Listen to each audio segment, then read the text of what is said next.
Nahirapan ako sa sa computation nila, parang iba yung accounting nila eh. Ha? Iba yung accounting extra doon sa bukod sa 25% na sa proponent na sinasabi, yung commitment. Ibig sabihin po, yung 25% po, for example, kung 100 million po yung binaba, ang 25% po nun is 25 million.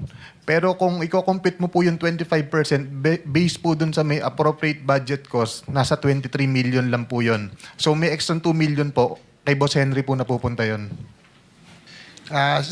Engineer Alcantara, Papatunayan po ni Engineer Carlo yan, Your Honor. Your do you Honor, confirm? hindi po gano'n ang computation po noon. Kay Congressman Saldi po, nung tinanong ko po siya, 25% po talaga yung allocation. Tinatanong ko po kung saan po ibabase.